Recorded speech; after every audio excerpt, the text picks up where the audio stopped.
the biggest honor is your pictures at the sandwich shop? Yeah, that's that's something, little boy's dream right there. That's what you've worked for all your life. Yeah, to be on that little local that little local wall of fame among so many other distinguished personalities and athletes that frequent the area. And so when you walk in there, take a nice long look.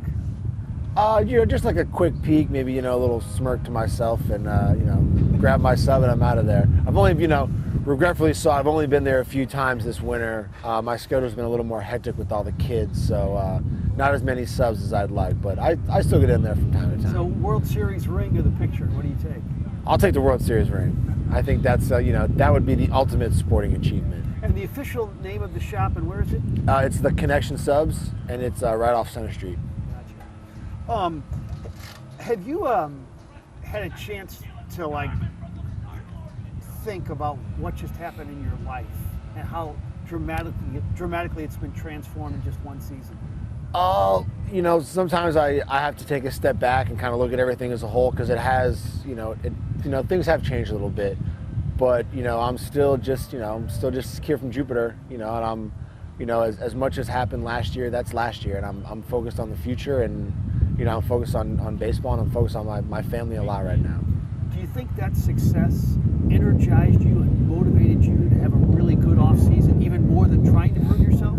I think so. I think once you taste success, you only want more of it, and I'm definitely not one to get complacent or rest on my laurels in that way. And people said, oh, you had a great season, and this and that, and all I see was spots that I missed, things I could have done better, plays I could have made, and things that I didn't do.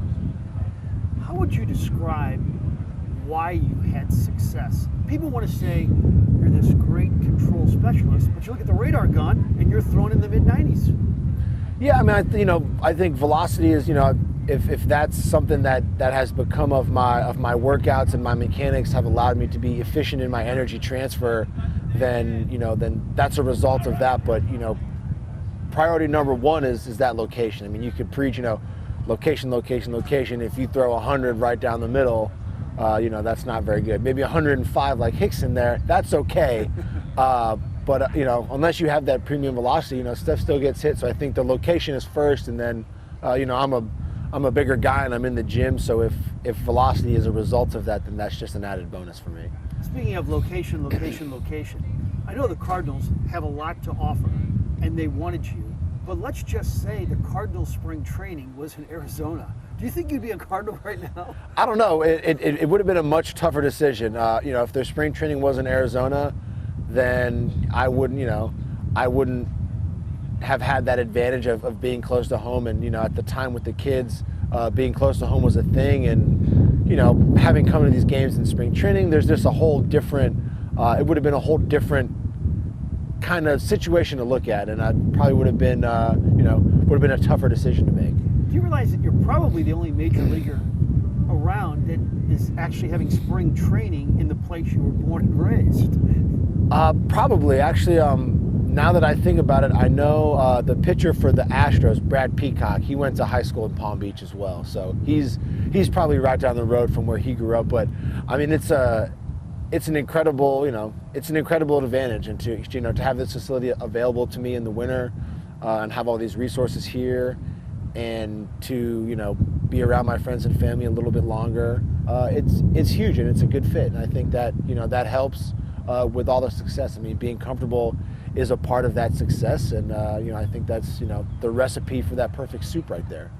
You mentioned good fit. You're a perfect fit for this organization. All these young pitchers, but you're the veteran who will lead this staff. You're a free agent at the end of next season.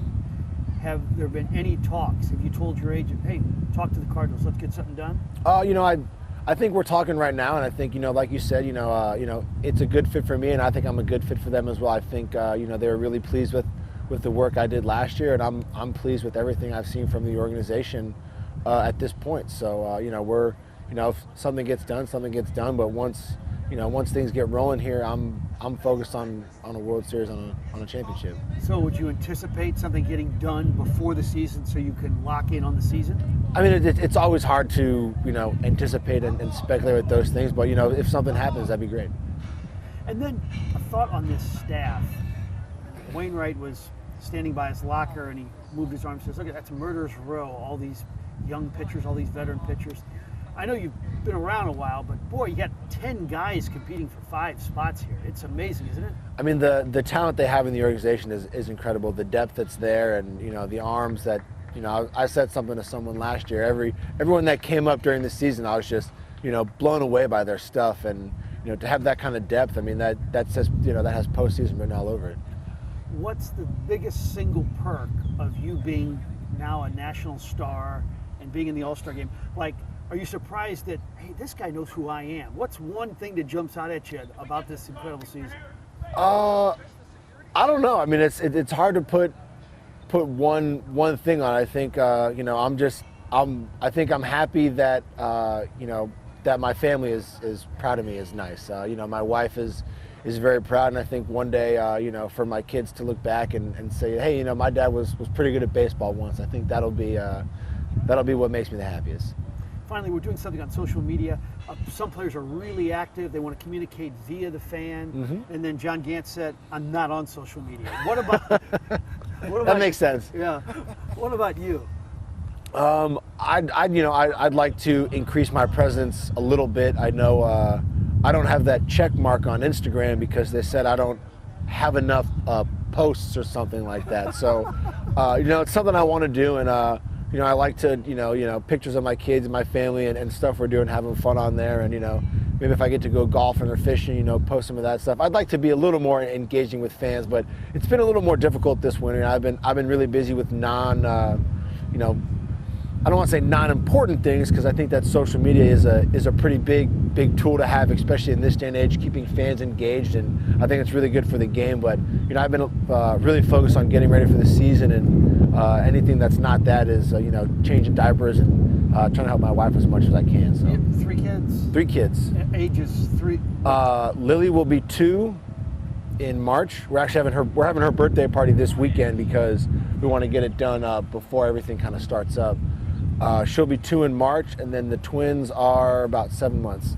Oh wow, you are. Yeah. So I'm a busy guy. And do you have anything? Yeah, Miles, you talked about not getting complacent this year. Teams now have a whole season of footage on you. So what are you doing this spring training just to ensure that you're going to battle whatever adjustments the hitters make on you? I think that just comes with location. If I can move my pitches around, it's tough to scout that. I think if you look and you say, if I can command any pitch and any count, that scouting report, I guess, would look like be ready for anything, which I think would be a tough scouting report to kind of handle.